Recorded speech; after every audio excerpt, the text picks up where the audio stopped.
गुरुकुल ने लेकिन समाज को दिया क्या है? आपके खासकर, चलो मैं आपके गुरुकुल की बात करता हूँ, आपके गुरुकुल ने समाज को क्या दिया है?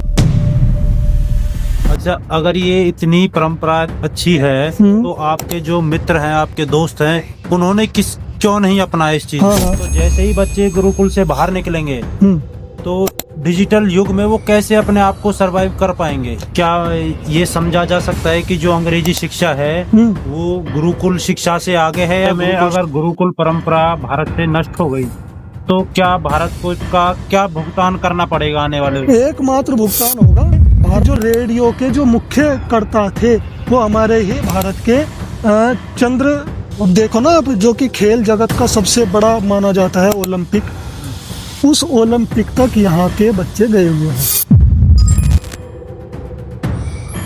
मुझे आपसे सीधा सवाल ये पूछना है कि गुरुकुल परंपरा ये सिर्फ एक दिखावा है या आज की जरूरत?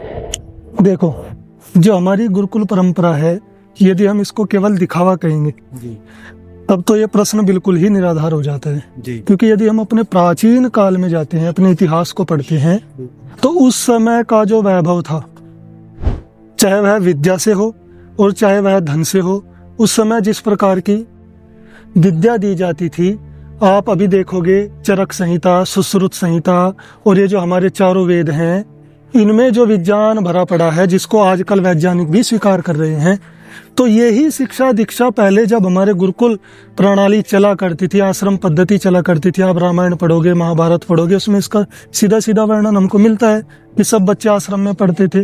तो उस समय भी गुरुकुल शिक्षा प्रणाली से ही उनको जो शिक्षा दीक्षित किया जाता था और जो ज्ञान विज्ञान बांटा जाता था, उसी के कारण उस समय के जो लोग थे वो चरित्र से भी बलवान थे, धन से भी बलवान थे, विद्या से भी बलवान थे, वैभव से भी बलवान थे। सभी प्रकार की सुख शांति उस समय हमको देखने को मिलती है।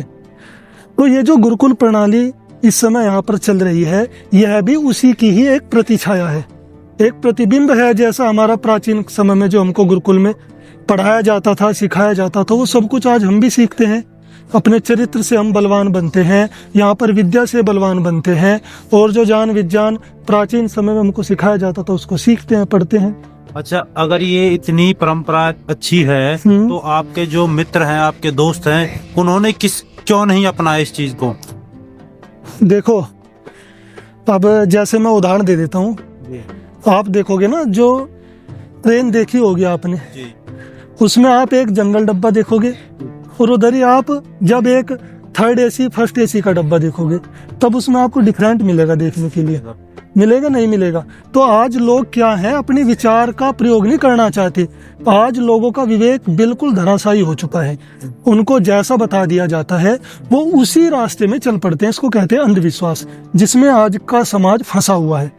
वो अपने विवेक से नहीं सोच पाता कि उनके लिए क्या सही है, उनकी संस्कृति के लिए क्या सही है, अपितु उनके स्वयं के लिए क्या सही है, ये तक आज नहीं लोग सोच पा रहे हैं। और जब वो नहीं सोच पा रहे हैं तो सीधी सी बात है, उनको जो आज पाखंडी लोग ज्यादा हैं, आज समाज में बहकाने वाले लोग ज्यादा हैं, दूसरे को बहका करके अपना स्वार्थ सिद्ध करने वाले लोग ज्यादा हैं, तो वो ज्यादा है। इसलिए आजकल हम देखेंगे कि जो ऐसी संस्थाएं हैं, गुरुकुल जैसी संस्थाएं हैं, जिनमें कि व्यक्ति को एक अच्छे मार्ग पर ले जाया जाता है, उसमें आपको संख्या निश्चित ही कम मिलेगी। और जहाँ देखोगे आप, जहाँ व्यापारिक धंधा चलता है, जहाँ पैसा ज्यादा है, भले ही संस्कार नाली भर ना दिए जाते हों, लेकिन वहाँ आपको संख्या ज्यादा मिलेगी। तो यही आजकल चल रहा है सब कुछ। तो क्या ये समझा जा सकता है कि जो अंग्रेजी शिक्षा है वो गुरुकुल शिक्षा से आगे है या गुरुकुल शिक्षा उससे आगे है? देखो, गुरुकुल शिक्षा जो है उससे बहुत अधिक आगे है। अब आप देखो ना, ये जितने भी प्रयोग हुए हैं, चाहे वह हवाई जहाज का हो, और तो और रेडियो का आविष्कार, जो कि भारत के ही मूल ने किया था, लेकिन उसका श्रेय किसी और को मिल गया। क्या नाम, ये हवाई जहाज का देख लो आप, हेलीकॉप्टर का, वो तो बताया था जी, मार्कोनी ने किया था। हाँ, किसका? हाँ, ये यही बताया जाता है ना। लेकिन आप देखोगे कि जो रेडियो के जो मुख्य कर्ता थे वो हमारे ही भारत के चंद्र बंधु सेन कुछ करके ऐसा नाम है, मैं आपको उसका नाम बता दूंगा, उन्होंने किया है। और आजकल ये एनसीईआरटी में भी पढ़ाया जाता है। आप देखोगे एनसीईआरटी की कक्षा 7 की जो संस्कृत की बुक है, उसमें बिल्कुल लिखा हुआ है कि रेडियो का आविष्कार उन्होंने किया, लेकिन उसका श्रेय सारा मार्कोनी को मिल गया। ये स्पष्ट लिखा हुआ है। ईमान के विषय में बताया जाता बापू बिन तले कदे। हाँ, उनके नाम है शिवकर बाबू तलपड़े, अच्छा, जिन्होंने कि हवाई जहाज सबसे पहले उड़ाया था, लेकिन उसी की ही कॉपी, क्योंकि इस समय अंग्रेजी शासन था। लोग जो भी कुछ भारतीय लोग कुछ भी खोज किया करते थे, अंग्रेजों का एक फंडा था उसको वहां से छीन लेना और उसको छीन करके फिर अपने हिसाब से उसको लोगों तक सौंप देना। तो यही लोगों ने किया है। ऋषि दयानंद ना एक बात कहते हैं, काल देश परिस्थिति। हम्म, वो आज जो काल चल रहा है, जिस आज जो परिस्थिति है समाज में, वो आधुनिकता की है, डिजिटलाइज है, सब कुछ है। बिल्कुल। तो गुरुकुल में इस चीजों से बच्चों को दूर रखा जाता है, बिल्कुल। हाँ हाँ। तो जैसे ही बच्चे गुरुकुल से बाहर निकलेंगे तो डिजिटल युग में वो कैसे अपने आप को सरवाइव कर पाएंगे? देखो, बहुत बड़ी चुनौती, क्योंकि बच्चों को उन चीजों से बहुत दूर रखा जाता है गुरुकुल में। बिल्कुल जी। अब देखो होता क्या है, अब इस समय हमको चारों तरफ डिजिटल ही दिखाई दे रहा है। हम फोन यूज कर रहे हैं, और तो हमारी जो सोचने की क्षमता है ना, वो केवल इसी में ही फंस कर रह गई है। यदि आप आंकड़े निकालोगे, देखोगे, लगभग 100% बच्चों में से 99.99% ऐसे बच्चे हैं जो इस डिजिटल के कारण अपने अस्तित्व को खो चुके हैं। बहुत उदाहरण आपको मिल जाएंगे। कोई मानसिक रोगी हो चुका है, किसी की आंख दृष्टि चली गई है, सोचने की क्षमता खत्म हो गई है। उस समय बच्चे को जिस चीज पर ध्यान देना चाहिए तो वो नहीं दे रहा है। जैसे ही बच्चा पैदा होता है, उसके कुछ ही महीने बाद उसको फोन पकड़ा दिया जाता है डिजिटल के नाम पर। और वो डिजिटल में करता क्या है? ठीक है, डिजिटलाइजेशन होना चाहिए, लेकिन उसका कोई संरक्षक तो हो, उसका कोई करवाने वाला तो हो। जैसे यहाँ पर विद्या लेते हैं बच्चे, ग्रहण करते हैं, और उसके साथ साथ उनका अध्यापक भी उनके साथ होता है, हर चीज में उनका ध्यान रखा जाता है। लेकिन आजकल बाहर ऐसा कहाँ देखने को मिलते हैं? बच्चे को फोन दे करके माता पिता अपनी ड्यूटी पर चले जाते हैं, फिर वह उसमें कुछ भी तो काम की चीज नहीं करता, अपितु गेम खेलता है, गंदी गंदी वीडियो देखता है, और फिर उनको देख करके उसकी मानसिक क्षमता बिगड़ती है। वो अपने माँ बाप को माँ बाप नहीं समझता, दुश्मन समझता है, उनको गाली देता है, उनकी बात नहीं मानता है। तो ये भी तो देखो आप, बच्चों पर तो सबसे ज्यादा इसका प्रभाव पड़ रहा है। नहीं, एक पहलू भी इसका अच्छा भी तो है, लोग इसका सदुपयोग भी तो कर रहे हैं। हाँ, ये एक बिल्कुल रेशो ले लेते हैं कि भाई कुछ व्यक्ति हैं जो इसका सदुपयोग कर रहे हैं, लेकिन कुछ तो कर रहे हैं। जो गुरुकुल में से निकलेंगे वो तो कुछ हो में भी नहीं आ पाएंगे डिजिटलाइज को कारण, क्योंकि उन्होंने वो चीज सीखी नहीं है। हाँ, उनसे अब मुझे ये बताओ, आप जो डिजिटलाइजेशन का सदुपयोग कर रहे हैं, उन बच्चों की आयु क्या है? ये बताइए आप मुझे। लगभग 25+ ही आप सबको मिलेंगे, क्योंकि उससे पहला बच्चा जो होता है उसमें वो विवेक क्षमता होती नहीं है। उसको तो जैसा अध्यापक बता देगा, उस समय उसके माता पिता, अध्यापक ही उसका सबसे बड़ा संरक्षक होता है। उसके ही संरक्षण में उसको विद्या प्राप्ति करनी होती है। लेकिन 25 साल के बाद उसकी बुद्धि वृद्धि हो जाती है, उसका विवेक जागृत हो जाता है, उसको पता लग जाता है कि क्या सही है क्या गलत है, लेकिन उससे पहले वो नहीं जान पाता। इसलिए हमारे गुरुकुलों में अभी तक कोई प्रावधान नहीं है कि हम बच्चों को फोन दे। लेकिन जैसे ही बच्चे की यहाँ से ग्रेजुएट हो जाती है, बच्चा यहाँ से स्नातक बन जाता है, उसके बाद उसको फोन मिल जाता है, वह अपना फोन ले लेता है, क्योंकि उस समय तक उसमें ये विवेक आ जाता है कि मुझे इसका प्रयोग कैसे करना है, हाँ, और क्या इसमें देखना है क्या नहीं देखना है। ये सारी चीजें उसको, अपना जो कुछ भी उसने अध्ययन किया है, सब कुछ पता लग जाता है कि क्या अश्लीलता है क्या अश्लीलता नहीं है। ये सब चीजें उसको पता लग जाती हैं, तो वह सदुपयोग कर पाता है इसका अच्छे से।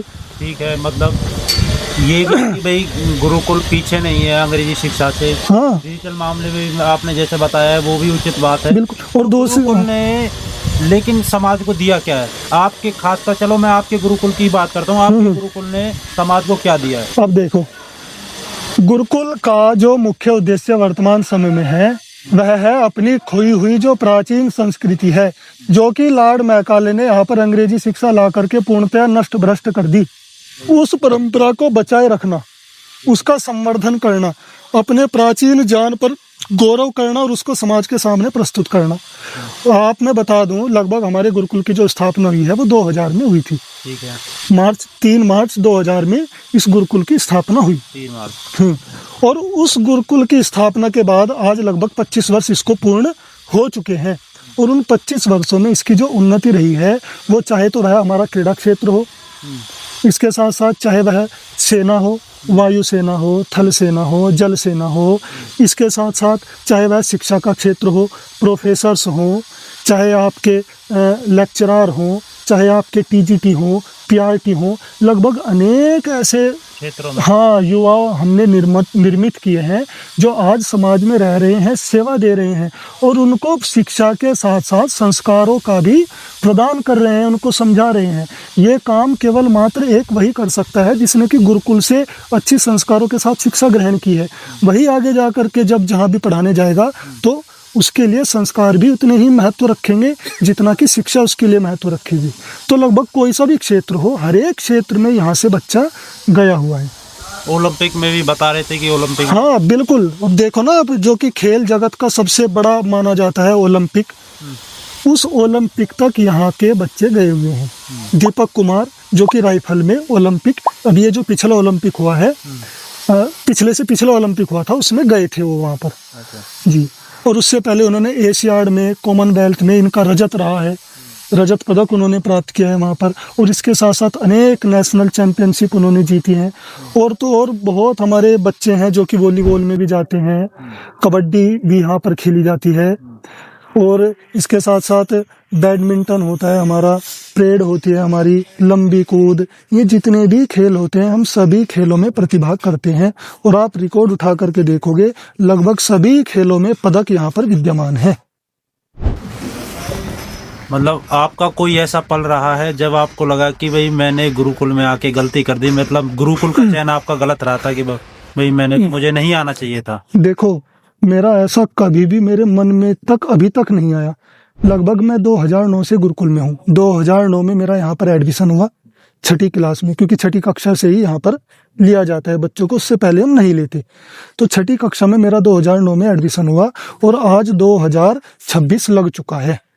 लगभग आप साल गिन लो कितने हो चुके हैं, लगभग 14-15 वर्ष पूर्ण हो चुके हैं मुझे इस गुरुकुल में ही रहते हुए। लेकिन इन 15 सालों में भी मेरे मन में तनिक भी विचार नहीं आया कि मैंने गुरुकुल में पढ़ करके कोई गलती की है। अपितु मैं गर्व महसूस करता हूँ कि मेरे पूर्व जन्म के कोई ऐसे कर्म रहे होंगे, कुछ ऐसी बातें रही होंगी जिनके कारण आज ईश्वर ने मुझे यह सौभाग्य दिया कि मैं गुरुकुल में आ सकूँ, अपनी खोई ही प्राचीन सभ्यता को पहचान सकूँ। और उसको तो पहचान ही सकूँ, सबसे बड़ी बात मैं अपने आप को जान सकूं, आखिर मैं क्या हूं, किस लिए इस संसार में आया हूं। ये सारी चीज़ें, चाहे वह अध्यात्म हो, चाहे वह भौतिकता हो, इन सभी चीज़ों को यदि आप जानना चाहते हो तो इसकी केवल मात्र एक सीढ़ी है और वह है गुरुकुल परंपरा। आप बाहर स्कूल देखोगे उनमें केवल भौतिकता छुपी हुई है, आध्यात्मिकता दूर दूर तक आपको दिखाई नहीं देगी। लेकिन ये गुरुकुल परंपरा एक ऐसी परंपरा है जहाँ आप आध्यात्मिकता को भी जानेंगे और भौतिकता को भी जानेंगे। और जिसमें इन दोनों का समावेश होता है वह व्यक्ति कभी भी जीवन से निराश हो ही नहीं सकता। तो सरकार जैसे कि भाई गुरुकुलों को बहुत कम सहयोग करती है, क्या ये एजेंडा है या मतलब सहयोग करती है सरकार? नहीं, कुछ कुछ गुरुकुल ऐसे भी हैं जो सहयोग से चल रहे हैं। और हालांकि सरकार का इस तरफ झुकाव थोड़ा कम है जितना होना चाहिए, क्योंकि आज हमारी जो सरकार केंद्र में है, प्रदेशों में भी है, वो पूर्णतया सरकार हमारी सनातनवादी है, परंपरावादी है। जितना ध्यान, जितनी आशाएं इन सरकारों से की जाती है, उस आशा के हिसाब से इन्होंने गुरुकुल में इतना खास योगदान इनका नहीं रहा है अभी तक। अच्छा, मान लो भविष्य में अगर गुरुकुल परंपरा भारत से नष्ट हो गई तो क्या भारत को इसका क्या भुगतान करना पड़ेगा आने वाले? एकमात्र भुगतान होगा, भारत अपने भारतत्व को खो देगा। उसके अंदर जिसलिए उसको भारत कहा जाता था वो नहीं रहेगा उसके अंदर, फिर वो केवल इंडिया कहलाएगा, जो कि अंग्रेजों द्वारा प्रदत्त नाम है। वह फिर अपने भारतत्व को खो देगा, अपनी विरासत को खो देगा। और जिसका मूल नष्ट हो जाता है वह वृक्ष गिरते हुए उसको समय नहीं लगता, थोड़ी भी हवा चलेगी वह वृक्ष आसानी से गिर जाएगा। यही हाल भारत का भी हो जाएगा। तो आप जो बच्चे, बूढ़े, बुजुर्ग, नौजवान, माताएं, बहनें देख रही हैं, उनको क्या संदेश देना चाहेंगे? मैं तो सबको यही संदेश देना चाहूँगा कि लगभग ज़्यादा से ज़्यादा गुरुकुल परंपरा, अपनी परंपरा की ओर अपना ध्यान आकृष्ट करे, उसको पहचाने, जाने, उसकी वास्तविकता को समझे और अधिक से अधिक गुरुकुलों की तरफ अपना झुकाव बढ़ाएं। अपनी संतानों को गुरुकुल में भेजने की कोशिश ना करें, अपितु उनको भेजें। कम से कम यदि आपके पास 3-4 बच्चे हैं तो लगभग 2 बच्चे तो ऐसे अवश्य ही हो जिनको गुरुकुल में आप भेजो। होना तो ये चाहिए कि हम अपने सभी बच्चों को गुरुकुल में पढ़ाएं जिससे कि वो संस्कारवान बन सके, विद्यावान बन सके, बलवान बन सके, अपने आप को पहचान सके। लेकिन यदि आप फिर भी मोह माया में फंस करके उनको नहीं भेजना चाहते हो, लेकिन कम से कम 1-2 बच्चा तो आपका गुरुकुल में अवश्य पढ़े ही पढ़े। तो यही हमारा आज जन जन को संदेश देना चाहते हैं। तो राहुल जी, आपने अपना कीमती समय मुझे दिया, आपका बहुत बहुत आभार। और आपने जितने मतलब सरलता से, विवेक से, समझदारी से आपने उत्तर दिया, शायद ही कोई उत्तर दे पाए। आपका बहुत बहुत आभार जी। धन्यवाद आपका भी बहुत बहुत। आप आए और ये सामान्य सा ये जो हमारी परंपरा है, आप इसको जन जन तक पहुंचाने का जो एक अतुलनीय काम कर रहे हो, इसके लिए भी आपको बारंबार धन्यवाद हमारी ओर से।